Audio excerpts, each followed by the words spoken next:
All right, welcome. Today, we're going to do something really cool. We're peeling back the curtain on how you actually build a virtual world from scratch. We've got our hands on the actual project plan for this incredibly ambitious VR experience, the TRappist System project, and we're going to deconstruct it piece by piece. So yeah, let's just dive right in. I mean, it's a huge question, isn't it? Seems almost like magic. But like any massive project, it doesn't start with magic. It starts with a blueprint. And that is exactly what we're going to walk through today. We're looking at the blueprint that takes an entire universe from just a dream into a digital reality you can actually explore.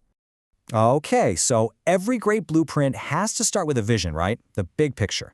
So what was the grand idea behind this whole TRappist System project? So the ambition here is what's really wild. The goal wasn't just to see an alien world, no, it was to walk through it. The plan was to combine the crazy visual power of the Apple Vision Pro with one of those omnidirectional treadmills, so you could physically explore a whole distant solar system. Think about that. It's kind of like part video game, part insane high-tech workout, and part straight-up space exploration. Look, a big vision is awesome, but it's totally useless if it can't survive contact with reality. So let's move on and see how this dream gets brought back down to Earth. And yep, here it is. The first big reality check. The documents flag a critical issue right away. The headset and the treadmill, they don't speak the same language. They're just not compatible out of the box. So the number one most urgent thing they have to do is build a custom solution, basically a digital bridge, to get these two pieces of cutting-edge tech to actually talk to each other. And this, right here, just brilliantly illustrates the real cost of innovation. Just solving that one core problem, just getting the prototype to work, has a starting budget of $15,000 to over $55,000. And get this, that's before they've even designed a single alien plant or written one line of story. Crazy. Okay, so once you have a plan for the hardware figured out, it's time to get to the good stuff. It's time to build the world's soul.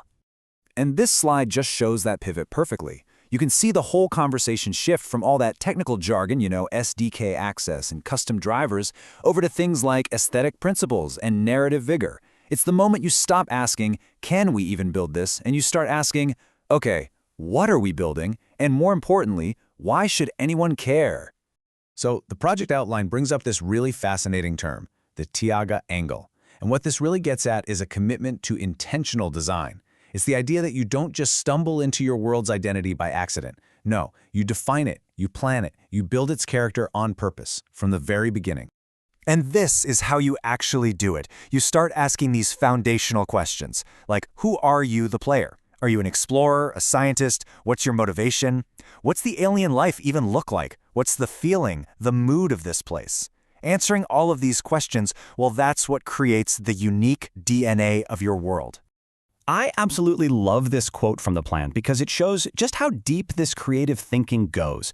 We're so far beyond just, let's make a planet here. They're thinking about the specific type of star in the TRappist One system. It's an M-dwarf, and they're asking, how would its unique dim light actually look and feel when you're standing on the surface of this alien world? I mean, that is just an incredible level of detail.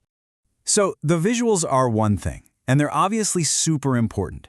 But to truly create an atmosphere, you need something more.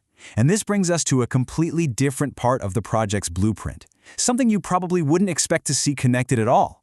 It's a simple question. What does this alien world actually sound like? So let's dig into that. Let's look at the blueprint for this world's sonic identity, its DNA of sound. And you know what? The answer is surprisingly concrete. It's not some vague description of moods or feelings. It's a list, a very specific and pretty technical list.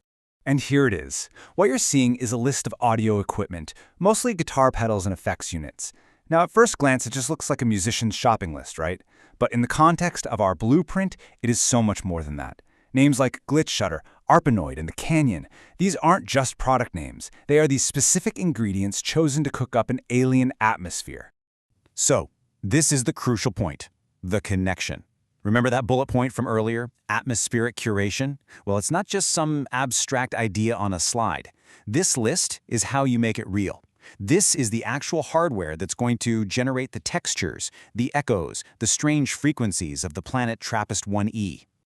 All right, so let's zoom back out and look at the whole picture now. How does all of this actually fit together? So here it is, the complete pipeline, the full blueprint. And you can see how it flows so perfectly from the macro all the way down to the micro. You start with this huge, ambitious what-if question. Then you figure out the nitty-gritty engineering to make it possible. Then you define the world's artistic soul. And only then, at the very end, do you pick the exact tools you're going to use to paint the picture and compose the music. And really, that's the key takeaway from this whole thing. A truly great, comprehensive plan connects that huge 30,000-foot inspiring vision directly to the most granular, ground-level details, right down to the specific audio pedal you're going to use to make the alien wind howl. So, here's a thought for you. The next time you step into your favorite game or get totally lost in a movie, just think about this. Think about all the layers of planning that went into it, from the biggest technical challenges to the tiniest, most detailed creative choices. What invisible blueprints, what hidden lists of tools are working behind the scenes to make you believe in that world?